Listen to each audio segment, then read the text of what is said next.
Hello, everybody, and welcome to Opera 101 with the Cleveland Opera Theater. My name is Stephanie Ruozzo, and I'm an Outreach and Education Associate with the Cleveland Opera Theater, here to chat with you about a little bit of opera history every now and again. And I do want to chat. So please bring everyone around you. Opera 101 is for all ages, and pop any comments, questions, suggestions into the comment box at any time, and I'd love to chat with you in real time. Or please do email me anything you want to discuss at sruzzo@clevelandoperatheater.org. That's SRUOZZO at clevelandoperatheater.org. And, pop any questions our way. We'd love to get you the information that you want to hear and anything that you're just curious about. So, comment and email, and we'll love to talk to you. So today, what we want to talk about is the consumptive heroine. Megan on Monday and Dean on Tuesday talked about La Traviata. So that's the Verdi opera that we're going to get real heavy into this week. And we talked about how this trope of the star-crossed woman, the unfortunate woman, kind of translates into modern pop culture, but it came from somewhere, right? So as a resident historian, if you will, I'm going to talk about where this trope of the consumptive heroine came from and how it manifested itself largely through the 19th century. And it was hugely popular. So let's talk about where that came from. As Megan said, consumption was opera's favorite disease. And it wasn't just opera. This plot, this whole trope of the consumptive heroine, got used across art forms. We see it in operas like La Boheme and Le Conte d'Hoffmann, in addition to, of course, La Traviata. But we see it too in novels like Les Miserables by Victor Hugo, Uncle Tom's Cabin, Poor Little Eva, La Dame aux Camélias, which is actually the novel by Alexandre Dumas Fil that La Traviata is based on. So La Dame aux Camélias, it was a novel in France, and then it got turned into an Italian opera. And one of my personal favorites, Little Women, poor Beth. Beth dies? She does, of consumption. And we see it in movies like the very old and very famous Camille with Greta Garbo and Robert Taylor. And Camille, based explicitly on La Dame aux Camélias. And more recently, the movie Moulin Rouge with Ewan McGregor and Nicole Kidman. 90s kids, I know we all love this one. So this thing hasn't gone away. And it was inspired by real life cases like Frederick Chopin, who died very young of consumption, and his artistic genius was supposed to be, the inspiration afforded to him by his illness. And most importantly, Marie Duplessis. Please keep Marie Duplessis' name in mind because we're going to chat about her in a moment. But just so we're all familiar with the plot of La Traviata, I'm just going to run us down real quick. So we're talking about a fast-living party girl with some mysterious respiratory symptoms. She falls in love and settles down in the country, only to have her heart broken, but the tenor returns just in time for her to die of consumption in his arms. Opera, right? We love it. So, this La Traviata was based on the very real life of French courtesan Marie Duplessis, who died very young of consumption despite her overwhelmingly glamorous life, her luxurious surroundings, and all of the, many, many fans and admirers that she had in Paris. And one contemporary description of her, I just want to throw this out there to see if it sounds familiar. Somebody in her lifetime who knew her described her as having, quote, an impalpable waistline, feet that would fit in one's hand, sparkly eyes, and a mouth free and unrestrained, end quote. So those tropes become very popular, and those tropes, that image becomes very fashionable. So the idea of an emaciated frame, sickly thin, skeletal, along with overwhelming paleness, like we're talking ghost pale, becomes very fashionable for females. Sound familiar? And so things that we might think about as being very modern and real issues with body image have actually been around longer than we'd like to admit. And they were popularized by this trend for consumption.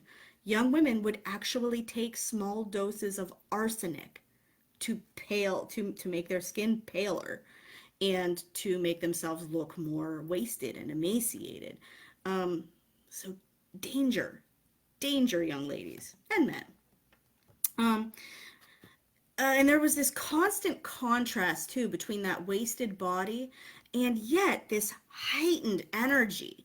We're talking about the sparkly eyes. I really want to emphasize those sparkly eyes because there was this weird dichotomy between a body with no strength and a soul whose strength just burst forth constantly with energy. And we're going to hear that in the music too. And there were these mental symptoms associated with consumption as well. Things like melancholy, artistic inspiration, and loose morals. Because Opera 101 is for all ages, I'm just going to leave it at loose morals. But these morals were as much a cause as an effect of the disease. So supposedly, if you had consumption, you weren't living a right life, if you will. And we do hear this several ways in the music. First and foremost, in La Traviata, we hear fast tempi, so really fast speeds of music, which is all about that burst of energy. It symbolizes a loss of control in body and mind. It disperses the energy out to everyone around the sick person. Everyone else kind of picks up the energy of the sick person and becomes, no pun intended, infected by it. And there's this also kind of medical concept of vigor right before the end of life called the spes physica.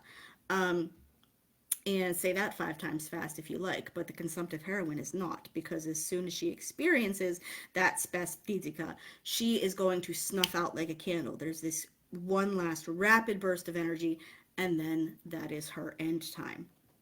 In addition to these fast tempos and this burst right before the end, we hear a lot of interrupted melody lines, things that the heroine tries to sing, and she tries to build a full phrase of melody, but she repeatedly collapses on herself because that energy just wears out very suddenly, and she can't fulfill the entire phrase. So we call that, in medical terms and musical terms, the lapsus, or the break, the lapsing, the collapse. So we hear that lapsus in the melody line as well. We also hear consumption in a couple musical genres that were associated with Marie Duplessis and fast living in general. So we hear a lot of polkas in La Traviata.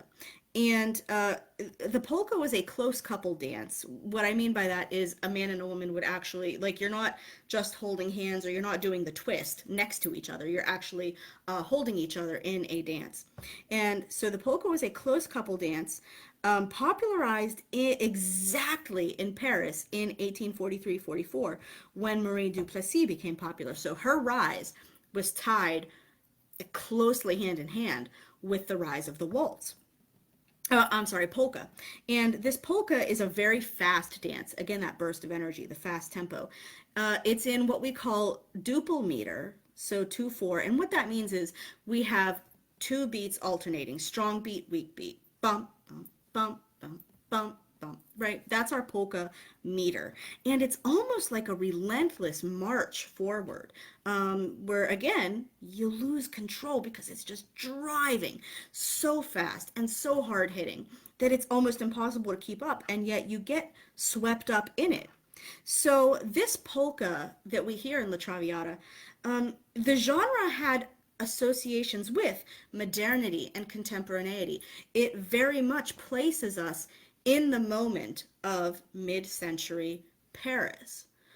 So we hear alone by the music genre, it sets us in a very specific time and place, specifically the world of our courtesan. And we hear this most, hi Chris, thank you for joining. Hope you're enjoying our little history bit today.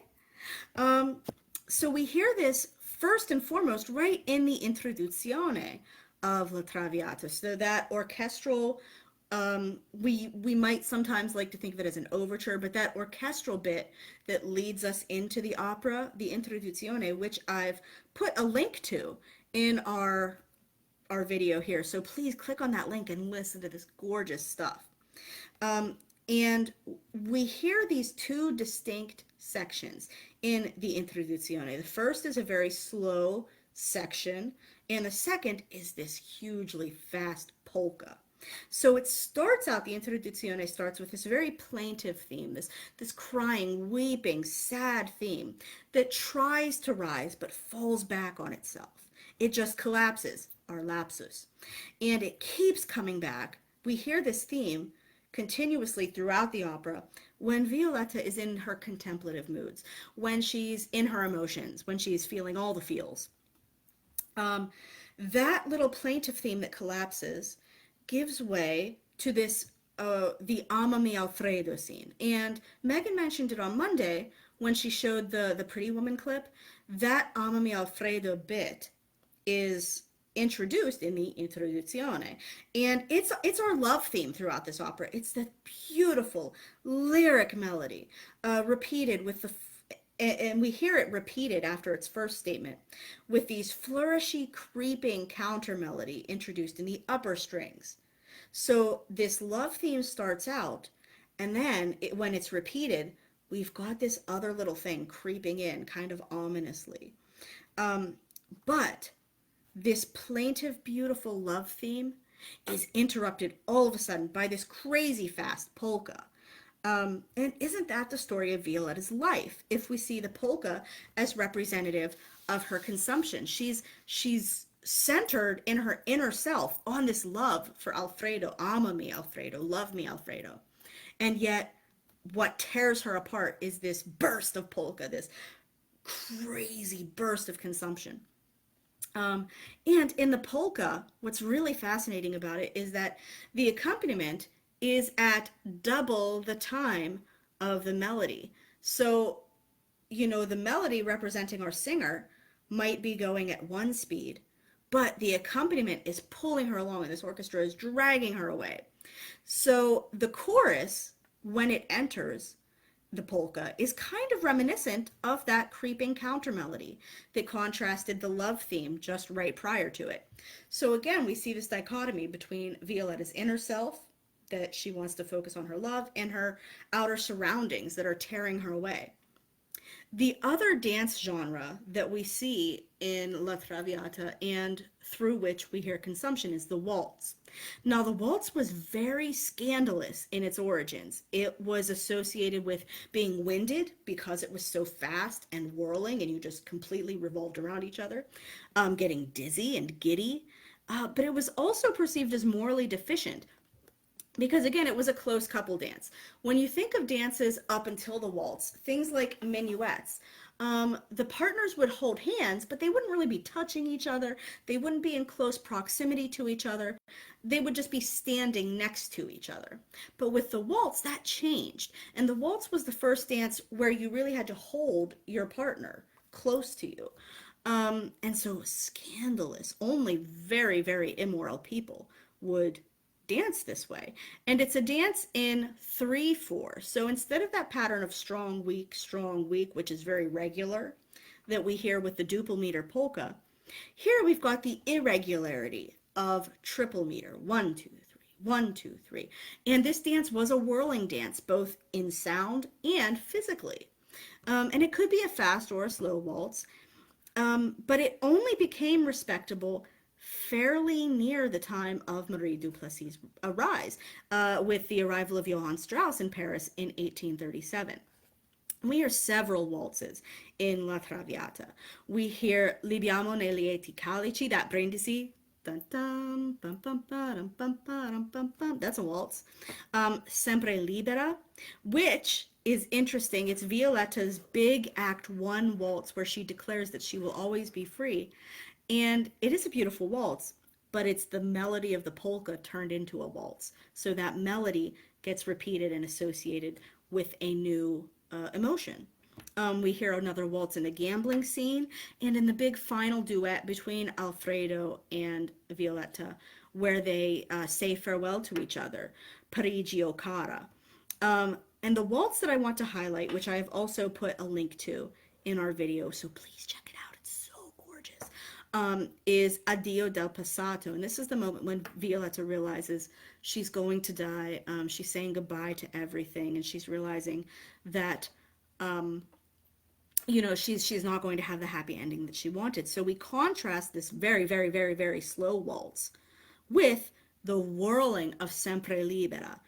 And so the energy is lost now. She's completely gone. She's weakened.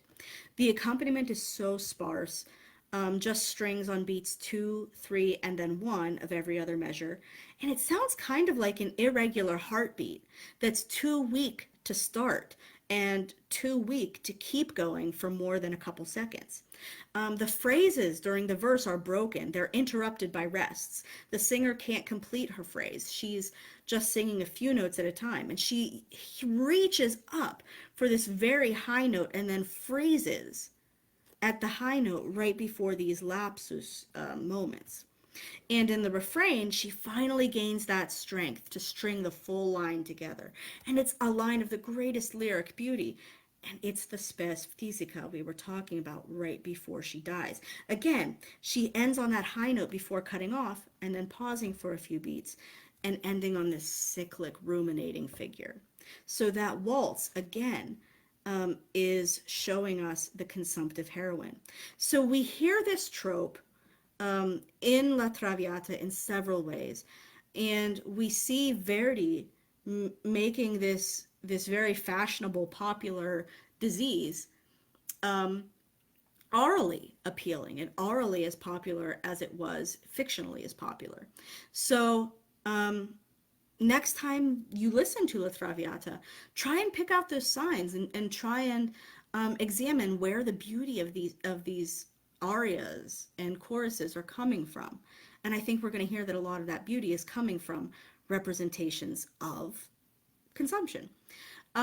So that's all I have for today. I just want to throw out a final call for any questions, if anyone has any. Or again, please email anytime. And please do check out our Facebook page, subscribe, like, so that you get all of our latest info. Please check out our website at clevelandoperatheater.org for all of our 2020 virtual season. We've got a lot of cool events coming up, and we're going to keep you apprised of those immediately. And you can sign up for our mailing list so that you get regular written communications. And please do join us tomorrow, same time and place, for our Maestro's Corner edition, where Domenico will be talking to us about an issue that he feels is important. So that's it for me today. I want to thank you for joining me, and let's go enjoy some beautiful music. Thanks, guys. Bye.